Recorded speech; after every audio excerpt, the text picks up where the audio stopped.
Dough, isn't it funny, saying it's support money, and then just this much. David earns enough to give more, but Emma is just too reserved. Well, it was indeed strange that Emma's remittances to me were only $10 a month. Actually, Emma later told me that she was supposed to send me $1,300 a month. What happened to the difference? No, that's not all. Unbelievably, large amounts of money had been withdrawn from my bank account without my knowledge. But I have a good idea who the perpetrator is. I regretted trusting her even slightly and giving her my debit card. However, thinking of Emma, I didn't want to cause a stir. Just when I was thinking this, Emma and David began to take action. And then I confronted her about why she had been harassing me all these years. My name is Michelle, and I'm a 60-year-old cook working in hospital catering. I had a daughter with my husband, who was a senior in high school when we met, but he passed away when our daughter was just 2 years old. Overwhelmed by grief, I couldn't recover for a while. However, I have my precious daughter, Emma, so I couldn't afford to stay down forever. With that thought, I worked desperately to ensure that Emma never felt deprived. It's been over 30 years since my husband's passing. Now, Emma is working nobly as a nurse. I was worried about Emma, who is over 30 and not married yet, but she always said she couldn't be happy alone, leaving me behind. Recently, it seems Emma has found a boyfriend. I was secretly hoping she would soon share news of their engagement. And just as I hoped, Emma told me he had proposed to her.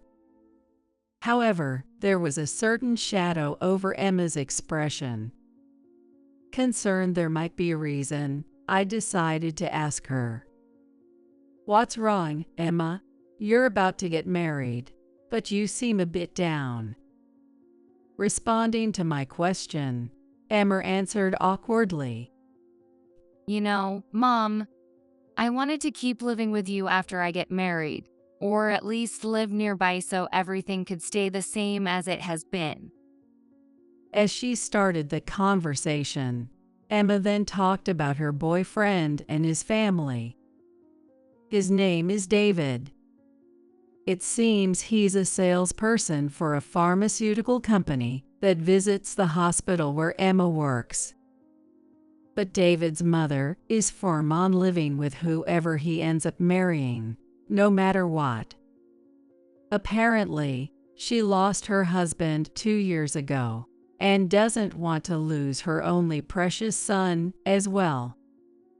I can understand her feelings of loneliness if she lost her husband only recently.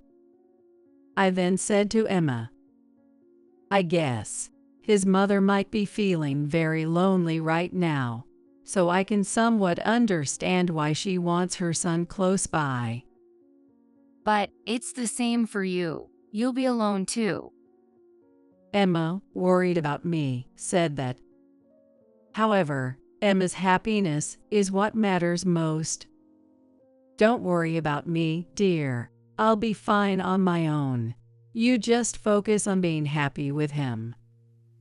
I said this to reassure Emma so she could feel comfortable pursuing her happiness. Time passed, and Emma finally brought her fiancé, David, to our home. David, with his bright and mild-mannered personality, seemed like a very nice man.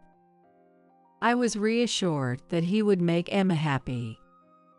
But when I met David's mother for the face-to-face meeting, I was simultaneously shocked and worried about Emma living with them. The meeting took place at David's family home.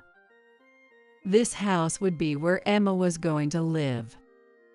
Thinking this, I dressed in a newly tailored suit and went with Emma to their place. Their house was larger and more grand than I had imagined.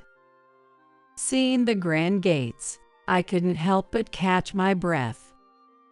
Given how wealthy his family appears to be, his mother must be someone of much higher class than me. Sensing how I felt, Emma tried to ease my tension. Mom, you don't need to be so nervous. Just relax. Right. Sorry, there's no use in me being nervous. I responded with a smile, not wanting to worry Emma. Then, after taking a deep breath, I pressed the intercom. David appeared at the entrance and greeted us with a warm smile. Thank you for waiting. Please come on in. David's smile eased my nerves somewhat. However, I was startled by his mother, who appeared behind him. She seemed familiar somehow. Nice to meet you. I'm David's mother, Sarah. Hearing that name, a woman I knew came to mind. Wait, Sarah, right? Yes, and who might you be? Indeed, it was Sarah, a senior from my high school club activities, who was harsh on me back then. Well, I'm Michelle, 2 years your junior. As I introduced myself, I made an awkward greeting on the spur of the moment. Then, perhaps recalling who I was, Sarah suddenly showed a stern expression. Actually, in high school, Sarah was a senior who was always strict with me. I didn't quite understand the reason, but she seemed to have a grudge against me and was rather mean, as if I were her sworn enemy. Sarah's face briefly showed severity, but she quickly returned to a calm expression. Go, Michelle, I didn't recognize you at all. Sarah smiled.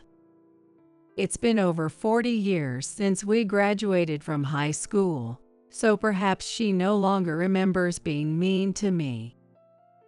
After greetings at the entrance, we were led to the back. There was a spacious guest room. After making coffee, Sarah asked me, Are you truly all right with giving us Emma? Suddenly being asked if I was okay with giving away Emma, I was internally unsettled. However, for Emma's happiness, I had no choice but to endure. Yes, she may have her shortcomings, but please take good care of her.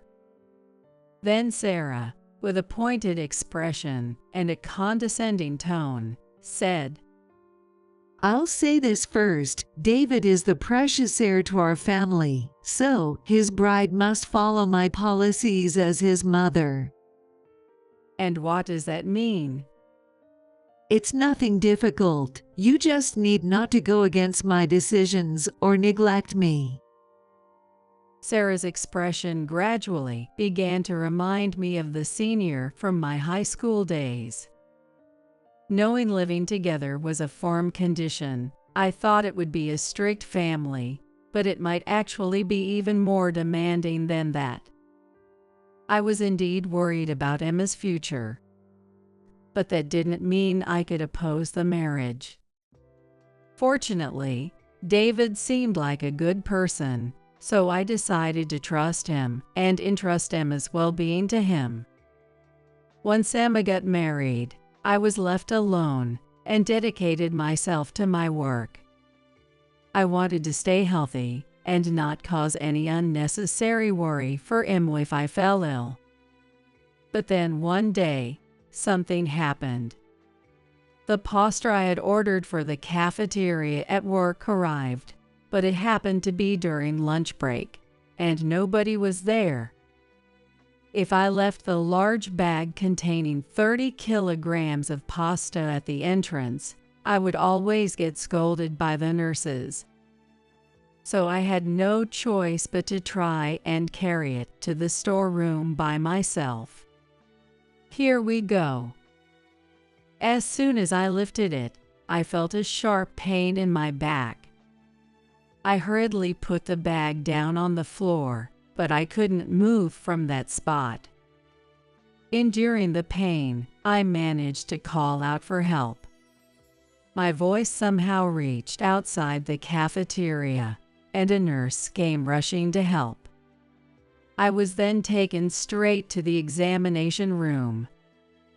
It turned out I had thrown out my back. Being naturally tall and having worked standing up, I had suffered from back pain for many years. I had to be admitted to the hospital to rest until I recovered. I had been trying to stay strong so as not to worry Emma. Lying in the hospital bed, I started to feel sorry for myself. That night, Emma came to the hospital. Mom, are you okay? I got a call from your work and was so surprised, but sorry for coming so late. Oh, that's fine. You have to take care of your family, and I'm sorry to worry you. It's just a thrown-out back. I'll be okay. I answered with a smile, trying not to worry Emma. But Emma, concerned for me, said, Mom, you've always pushed yourself too hard for me. Now it's my turn to take care of you. I can't be around because of work, but I'll send you money to make sure you don't struggle financially.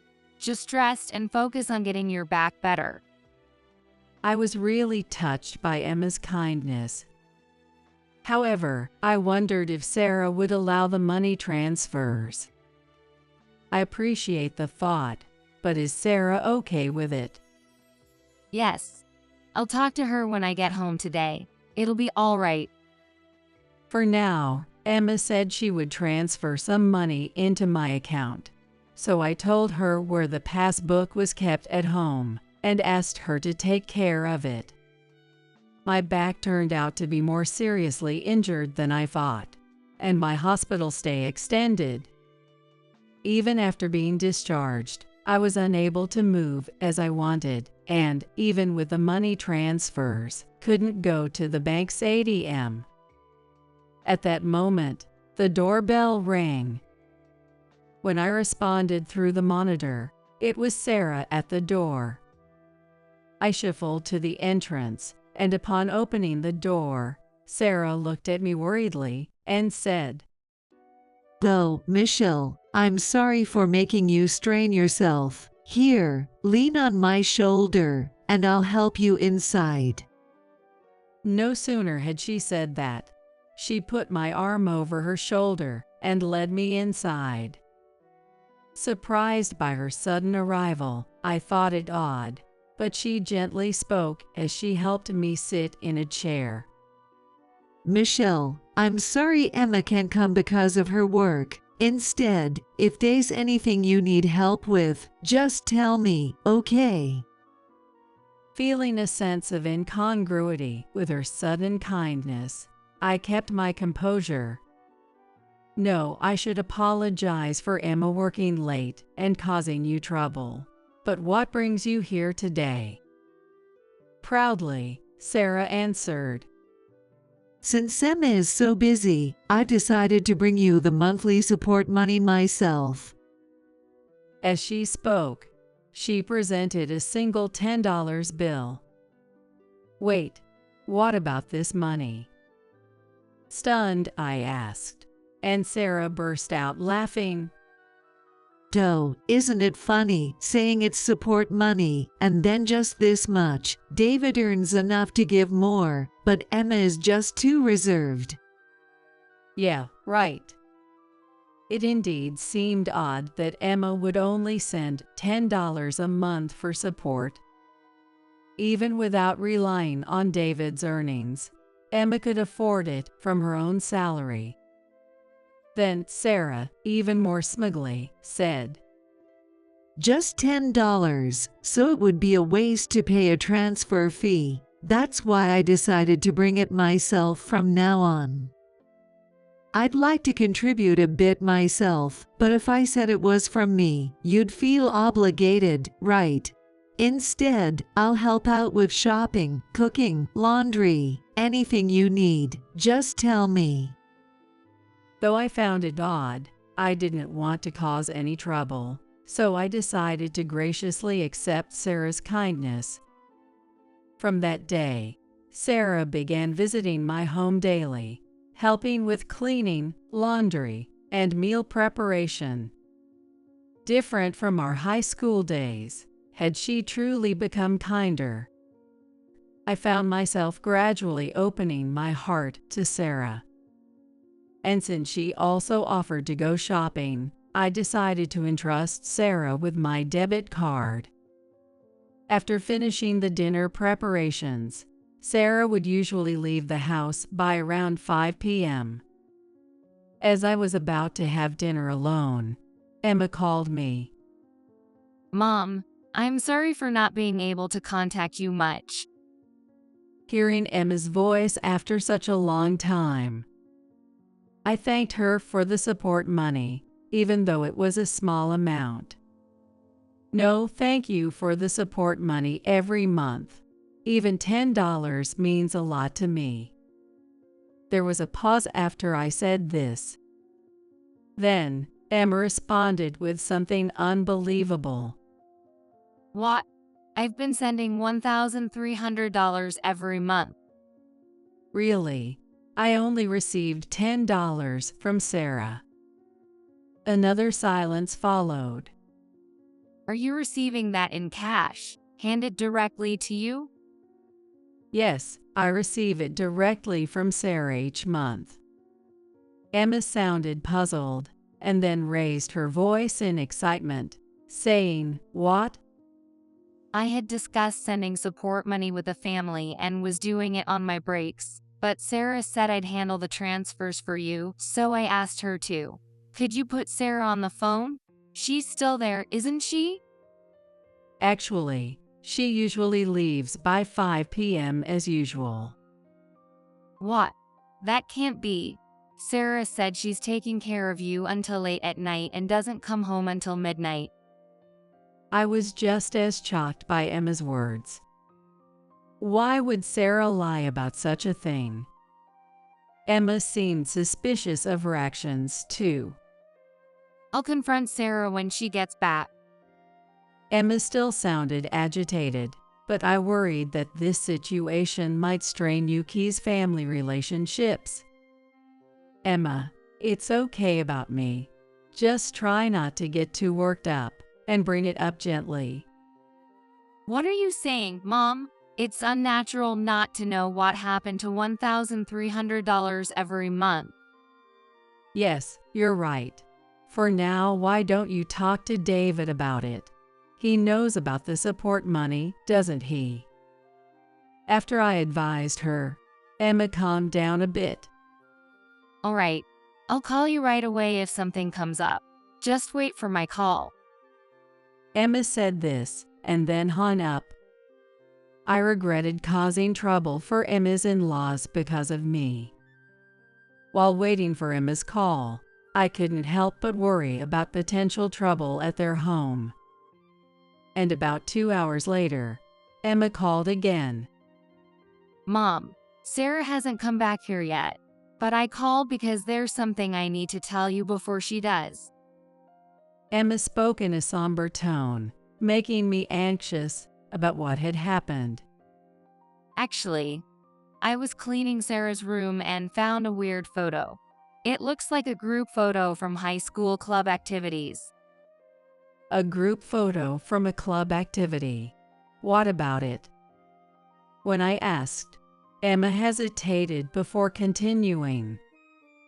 In that photo, the tallest girl's face is blacked out with a marker, and there are cuts made with a utility knife over it. I think it might be you, Mom. Indeed, I was the tallest female member when I joined the club. I also remembered having that photo. Come to think of it, I had that photo too. I was in the back row, on the left side. Yes, That's where the person in the photo is. It looked like it was done with a lot of hatred, almost like harassment. Hearing this from Emma made me reflect on my high school days. The harassment from Sarah began shortly after I joined the club. Sarah was always kind to the other juniors, but she was harsh to me alone, always pushing chores onto me. Why did she dislike me so much? I'll confront her about this photo. And, Mom, I'm really sorry I haven't been able to provide properly for you until now. What's wrong? Why are you changing the subject all of a sudden? It's just that when I went to update the passbook today, it looked like a lot of money had been used. There's hardly any balance left. From now on, I'll personally take care of your living expenses. When Emma told me this, I felt a chill up my spine. It was because I had entrusted Sarah with my debit card. When I told Emma this, she replied in a panic. Wait, does that mean Sarah withdrew all that money yourself? I knew something was off. There's no way you would withdraw $3,000 a month. $3,000. The most I've asked her to buy is around $20 worth of stuff a day. It turned out that Sarah had been dipping into not just the living expenses from Emma, but also into my savings. That's serious. I'm going right now to the post office to freeze the account. The main branch is still open, and I have the documents and seal needed to prove I'm the representative, so I can get the process done quickly. Emma said this, and then hung up. The next day, Sarah stopped coming to our house. And 3 days later, in the morning, I heard a car stop in front of the house, so I went out to check. It was David's car. Since it was Saturday, David was off from work. Getting out of the car were an angry-looking Emma and David, who was firmly holding Sarah's arm.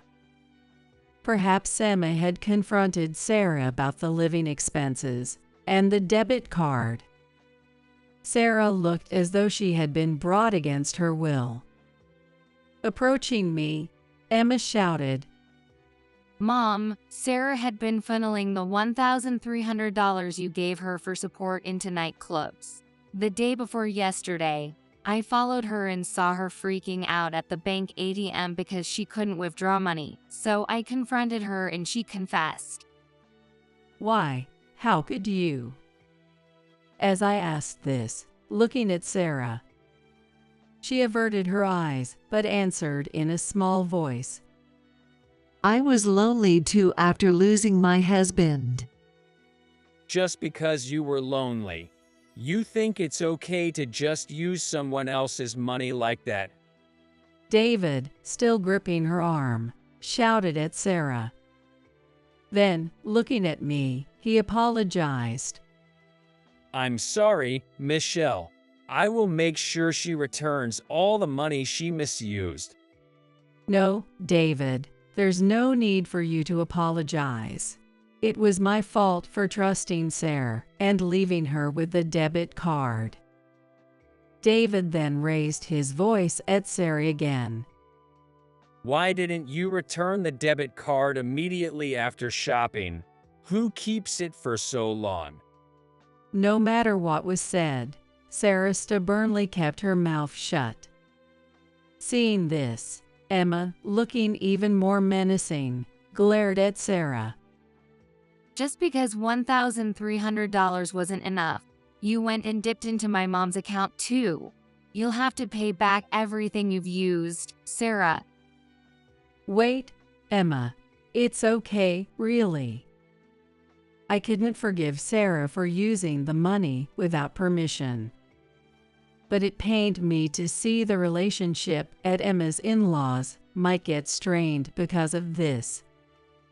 Let's all calm down and talk this through. After entering the house, I set up a place for us to discuss. there was something more important than the money that I needed to verify. I didn't believe Sarah was embezzling money just for clubbing. There must have been a reason she was still trying to harass me. I wanted to confront her directly and find out. Sarah, why have you repeatedly harassed me over the years? For Emma to continue living safely in your home, I really need to know the reason.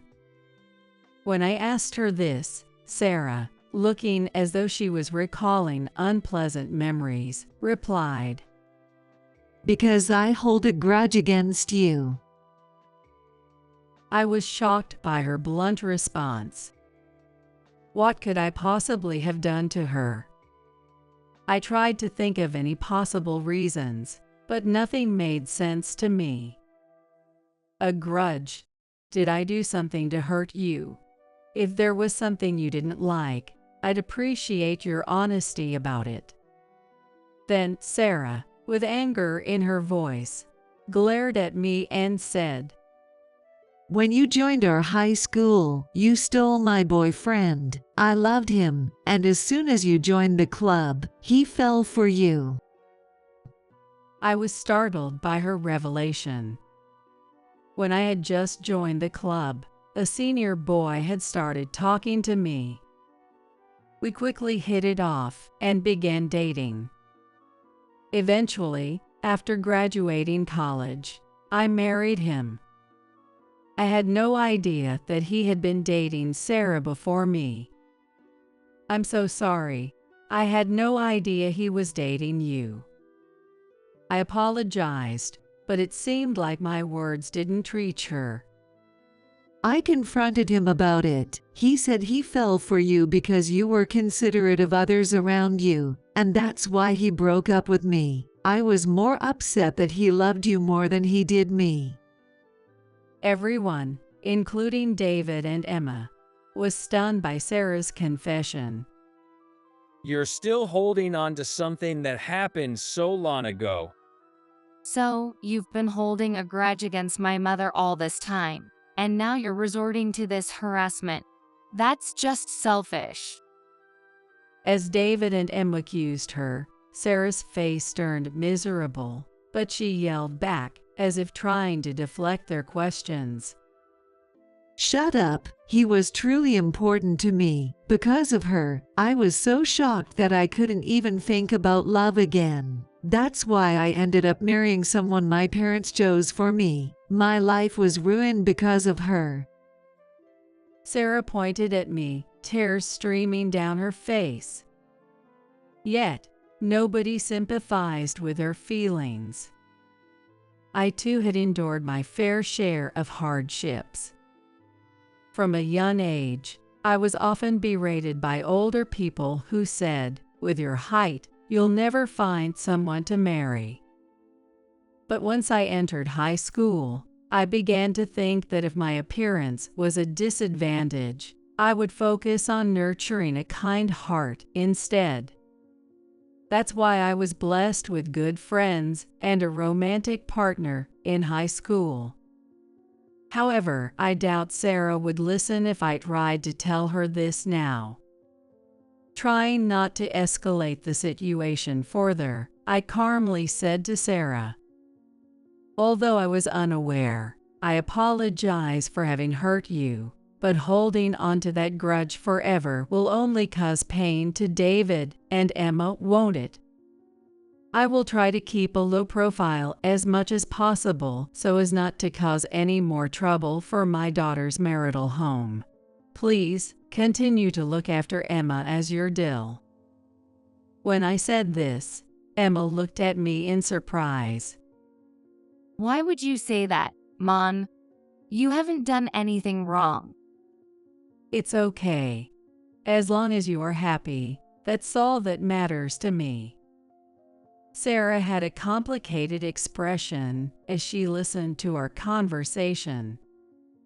"Stop it. Always acting like you're the good person. That's what has always irritated me about you." Sarah shed more tears.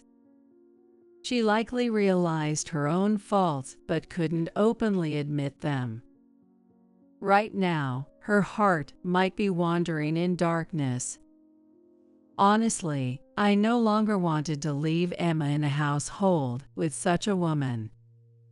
If possible, I wanted to be by Emma's side. But unsure of what to do, I was at a loss for words. Noticing my state, David spoke up assertively. Enough. I'm fed up with you, Mom. After all, you getting dumped was your own doing. Blaming others and forever holding grudges and harassing people. Sarah looked shocked by David's vehement tone. David, what are you saying? You're not the type to say such things. She probably thought her son would always be obedient to her. But David is a decent person. Even if it's a parent, it's only natural to criticize them if they are wrong. Emma, standing beside him, looked seriously at Sarah and said, I had hoped to get along with you, Sarah. That's why I entrusted you with the money for my mother and felt safe. But now, I can no longer trust you, nor do I want to get along. At Emma's words, Sarah made a bitter face. Emma, how dare you speak like that, acting all high and mighty as a DIL. David, divorce her right now and kick this woman out. It's you who should leave, Mom. David shouted back, causing a stir around them. Sarah's eyes widened, her mouth agape. Leave, David. I always wanted to tell you, but Mom, you always think you're right. You say whatever you want without considering the family or anyone else's feelings, always so selfish. Dad also said he wanted to leave you but couldn't just kick you out because you wouldn't be able to manage on your own. I'm also fed up with living with a mother like that. David vented his feelings towards his mother, which he had likely held back for a long time. Tears flowed again from Sarah's eyes. Being told off like that by her son, whom she trusted, she probably had no words left to say. She collapsed to the floor and began crying loudly. Still, David showed no mercy. Cry all you want. No one is going to side with you. Didn't you just say it? Your marriage was arranged by your parents, and it ruined your life. As David said this, Sarah stopped crying and lifted her face. But perhaps unable to meet his gaze, she averted her eyes. David also looked sad. Certainly, it was inappropriate to discuss such matters in front of one's child. It's as if she was regretting having her child. David, with tears in his eyes, then said, I'm cutting ties with you as a parent. So please, I'm begging you, leave. And of course, make sure you return the money you misused to Emma and Michelle. Sarah just looked down, unable to respond. She likely had no means to return the money. But more than that, she seemed unable to bear the sorrow of being abandoned by her son. Why must I alone endure such pain? She sobbed, always believing she was the most aggrieved. She always believes she is the one who suffers the most. If only she could humbly acknowledge her faults and apologize, perhaps she could be helped. I decided to completely wash my hands of Sarah. I would leave it to David and Emma to handle. And so, Sarah was forced to leave the house. Following discussions with David and Emma, it seems she will gradually repay the misused funds from her survivor's benefits and the money she earns from part-time work. However, for Sarah, who had never worked before, just managing her own survival would be challenging enough. Overwhelmed by the stress of unfamiliar work and life, Sarah began making advances to a man who happened to visit her workplace as a customer. This man, also single and around her age, did not reject her advances, and they started dating. But life doesn't always go smoothly. One day, a man stayed overnight at Sarah's apartment, and while she was sleeping, he stole everything including her wallet and banking cards. She filed a police report immediately, but since the man had used a fake name and his identity was unknown, there was no way to track him down. Ultimately, Sarah lost everything and now has switched to a live-in job, where she works day and night without rest. I heard about this from Emma. For that reason, I was informed that her repayments to me would be delayed for a while. However, I'm not worried about the money. What saddens me more is that Sarah, who has never experienced love, fell so disastrously into it now. She couldn't even fulfill her role as a mother. She might end up living a lonely life without anyone to turn to. My back pain has significantly improved, and I was thinking about returning to work soon. But that might wait a little longer now. David and Emma, who both work hard, just had their first child, a girl. They named her Charlotte. They were planning to put her in daycare, but I offered to take care of her instead. Emma was pleased, but David hesitated, saying, I really appreciate it, Michelle, but it's too soon after your back pain recovery to take on such a responsibility. David's considerate nature makes me feel grateful. Emma then suggested, How about this? Until Charlotte turns 1, we take turns taking parental leave while you help out. That way, it won't be too much for you. That makes sense. Sharing childcare among the family prevents any one person from being overloaded and creates a good environment for the home. Indeed, raising children is a cooperative effort among the family. If we build such a family environment, Charlotte will surely grow up well. I watched Charlotte's face intently. Then it seemed she smiled at me. Look, she smiled. Did you see that? Everyone felt warm inside seeing Charlotte's first smile. It made me almost forget my back pain. I want to cherish this happy time forever.